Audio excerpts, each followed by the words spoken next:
I'm driving a Mazda Mazda 6. Want to see something crazy? You see that? It just kind of keeps shaking, doesn't it?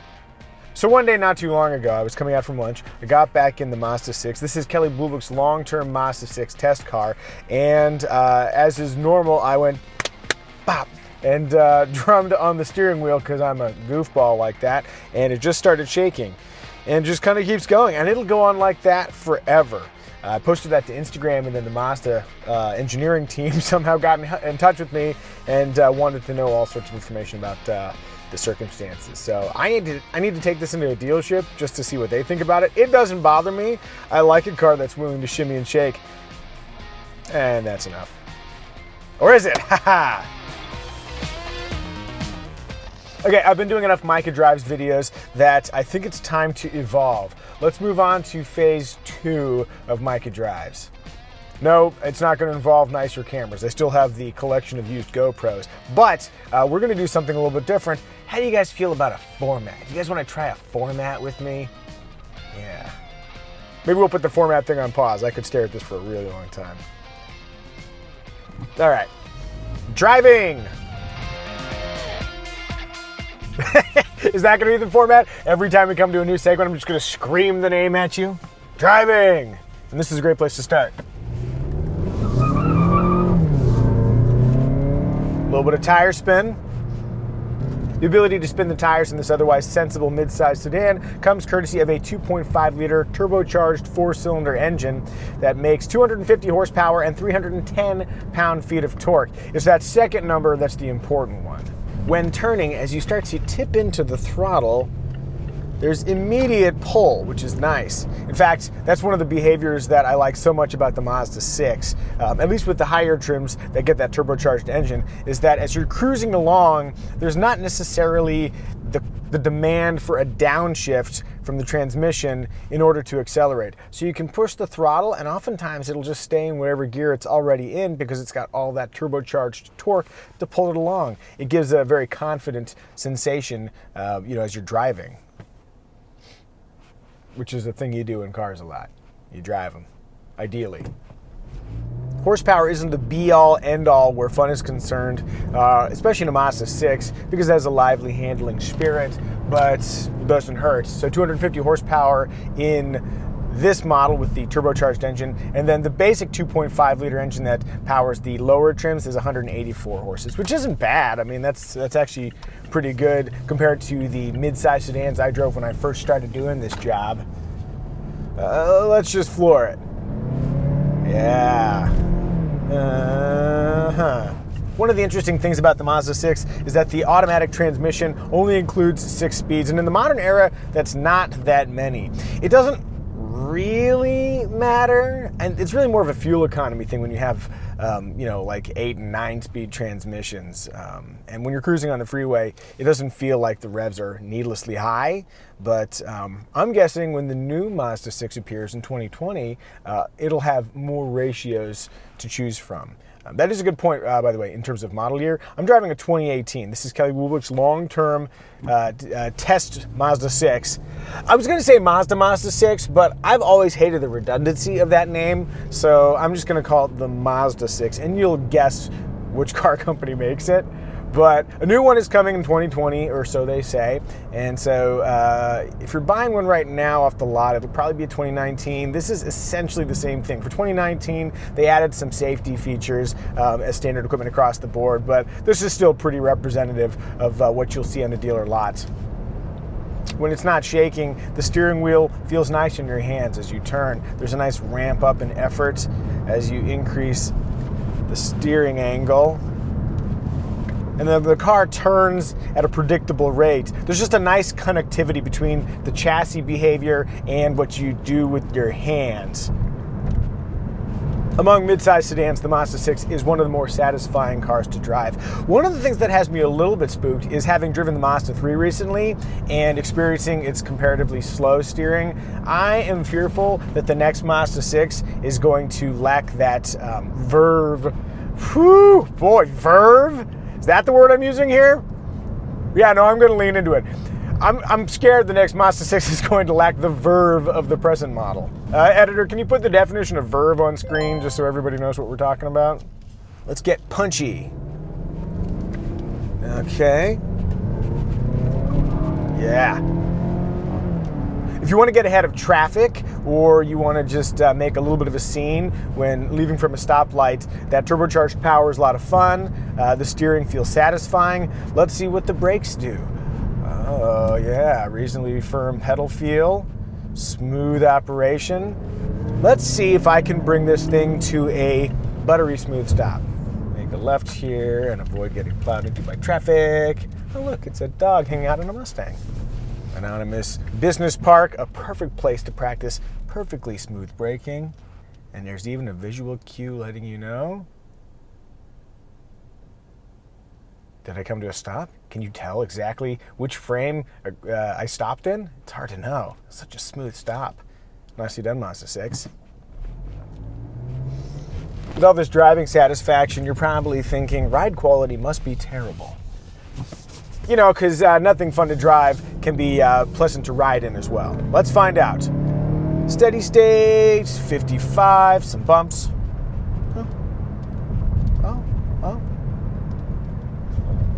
Oh, that's not so bad. It's not that I'm unaware of the road imperfections I'm driving over, but they just aren't bothering me. It's like when your neighbors are listening to music, you got Leonard Skinnerd, but it's not quite blaring. It's like, yeah, okay, I hear the Skinnerd, but it's not really intruding on my world. That's kind of what this feels like. And now, a needlessly quick turn.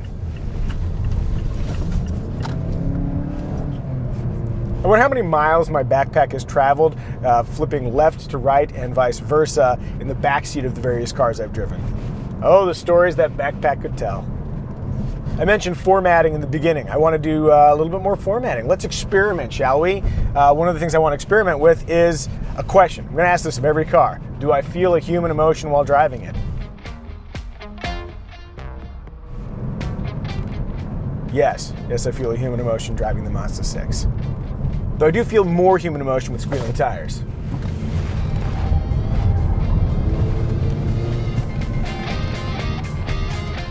Yeah, that's nice.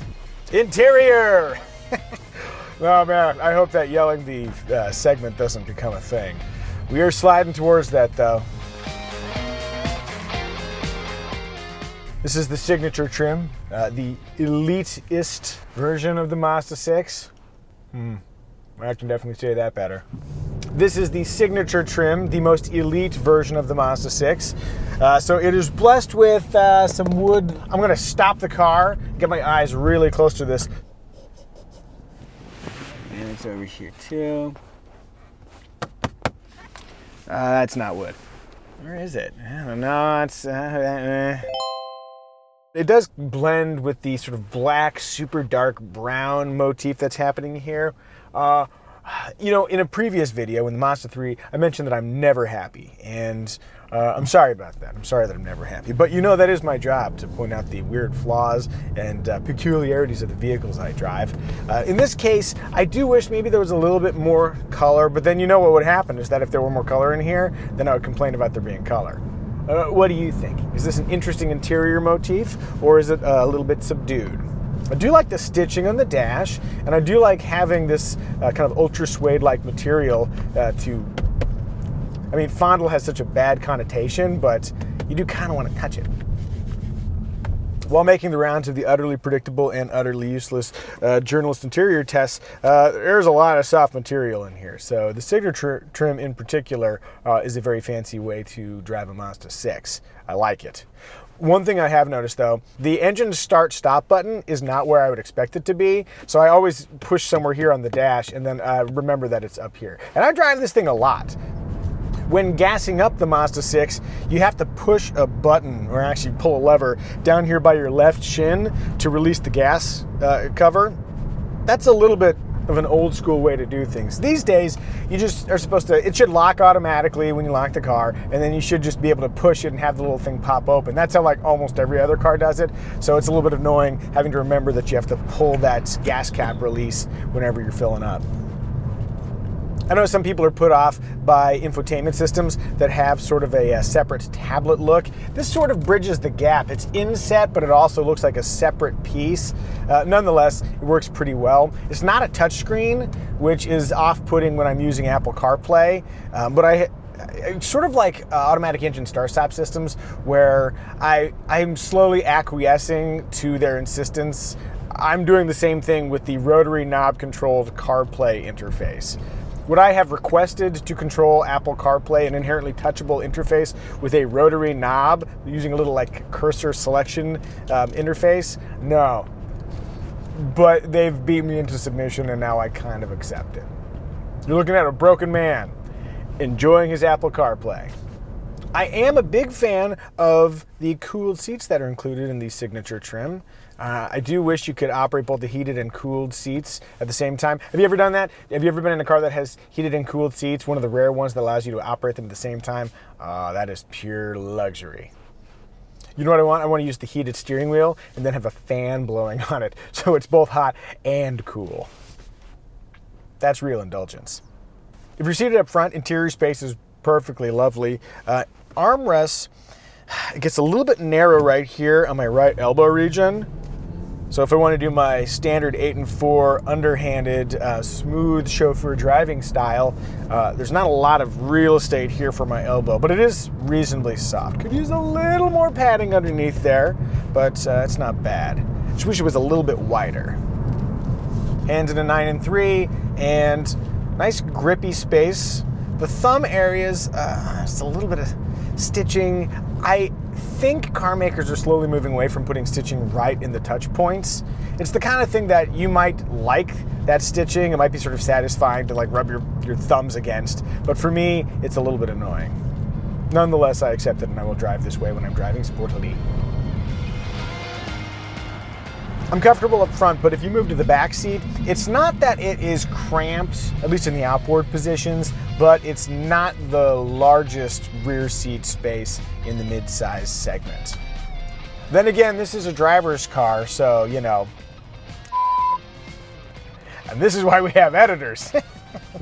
The middle position, by the way, is a little bit cozy. So yeah, this is maybe a 4+1 arrangement. Put somebody you don't like or somebody super tiny in the middle. Speaking of small space, the cargo area is a cozy 14.7 cubic feet, if I remember correctly. That's also small for the mid-size segment.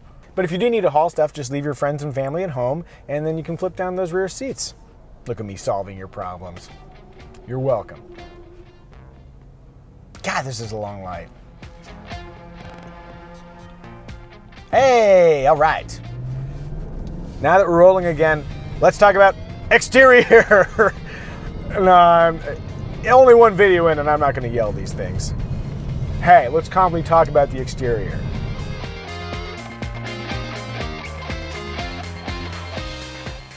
I really like the look of the Mazda 6. I think it's got a smooth, cohesive vibe. It looks a little bit premium, kind of athletic. That said, the design is getting a little bit stale, so a new one would be nice. Then again, I'm a little fearful for what they'll do stylistically based on what they did with the Mazda 3. I like the Mazda 3 sedan, but that Mazda 3 hatchback, I don't know. So maybe the next Mazda 6 will look exactly like this, but with massive blind spots over my shoulders. On a related note, outward visibility is good. I mean, I've got a bunch of cameras blocking my view, but besides those, for you, it shouldn't be a problem. What do you think of the Mazda 6's exterior? It's a few years on, so not quite as fresh as it used to be. Then again, so am I. While driving earlier, I didn't get to make use of some of the safety systems that are included here. Let's try out the dynamic cruise control. Okay, so we've got a Lincoln, was that MKZ up there?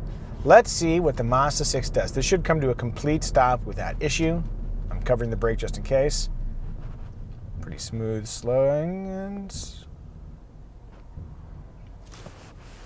Okay. Well done. And it will not pick up speed after the vehicle leaves, so you have to actually hit the accelerator to get it moving again, creating a slow takeoff and massive gap between me and the vehicle in front. We're accelerating at a leisurely driving Miss Daisy pace. If I could afford the licensing, I would definitely play that song. Did you know that Hans Zimmer wrote the theme song to Driving Miss Daisy? You know the song like da na na na na na na na. It's played on a clarinet. Do do do do do do do do do do. Hans Zimmer is the same guy who did the soundtrack to Inception. You know that Inception sound that every movie copied. Same guy. It's remarkable. If you want another bit of musical trivia, listen to Ministry from the early 90s and then listen to Ministry from the early to mid 80s. It'll blow your mind. All right, enough about Ministry.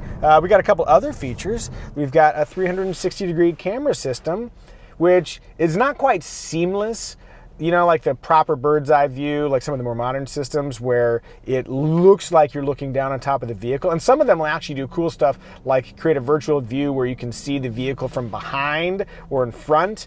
This is has like a brake line here at the top and the bottom, so it's a little less sophisticated. Nonetheless, if you're trying to park, this is a pretty helpful feature. And then there's also a camera up front here so you can see how far you are. You ever go to like a 7-Eleven or something and somebody pulls all the way up over the curb, like onto the sidewalk? I don't know why people do that. Like, there's no award for getting closer than the other cars. Maybe they want to save themselves the walk. They're so busy they can't walk those extra few steps.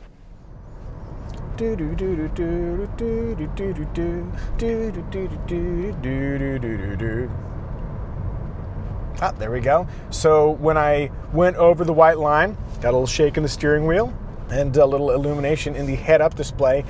I like when a lane departure warning system isn't overly aggressive with the warnings. I've had some systems where it's kind of a little insistent with its beeping. I don't need an insistent beep. Just a little vibration through the wheel is perfect.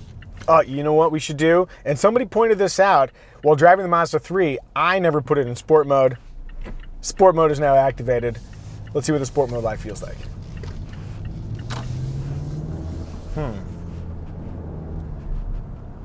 Already feels like somewhat more aggressive throttle response.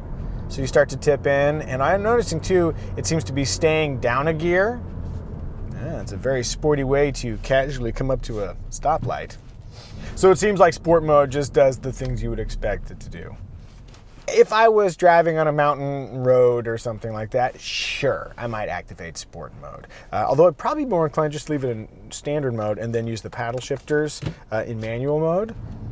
But if you feel like your trip to the bank or the nearest supermarket could use a little bit of extra sporty feel, then yeah, sure, activate sport mode. I'm trying to detect if the steering is a little bit heavier. I mean, that's a very common strategy, you know, let's heavy up the steering to give it a sporty feel.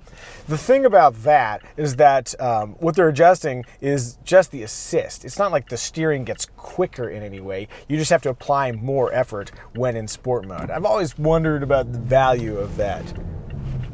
It gives you the illusion that you're driving something that demands more of you, and that equals sportiness. Granted, in a sporty environment, you don't want a super light, you know, kind of floppy steering wheel, but yeah, just heavy steering efforts. For some people equals sportiness. To me, it just equals heavy steering efforts. Yeah, let's go back to normal mode. Yeah, normal mode does feel a little bit lighter. Before I synopsize, can I tell you one more weird thing? For some reason, there's this light that shines on your feet at night. It looks like I could get some pretty good shots of my feet working the pedals, and I wouldn't have to light it at all. I don't know why there's a light down there. At some point, I'll probably like drop my wallet or my phone or something like that, and then that'll really come in handy. But in the meantime, it just looks like I've got a foot fetish, and I'm vain about having my feet in proper lighting at all times. If that's the actual reason why it's there, I hat tip to you, Mazda, for accommodating a super tiny subset of your buyers. Foot fetishists, your mid-size sedan has arrived. Turbo power activate. Yeah! When synopsizing the Mazda 6, It feels like one of those things they say when you're on an airline. We know you have your choice of many mid-sized sedans, and we're so grateful that you've chosen ours. The Mazda 6 brings a little bit of sporty flair, dare I say verve, again, to the mid-size category. I can't help but be a little bit concerned, though, about the next Mazda 6. So, to me, the essence of this Mazda 6 is the last sassy Mazda sedan. Question mark? Oh, yeah. Let's end this thing like one of those terrible films where you know that they'll never make a sequel, but they end as though there might be a sequel. Micah Drives will return with the new Mazda 6 Adventures. And one last thing, I put up my review of the Ducati Scrambler Full Throttle. That was my first motorcycle review.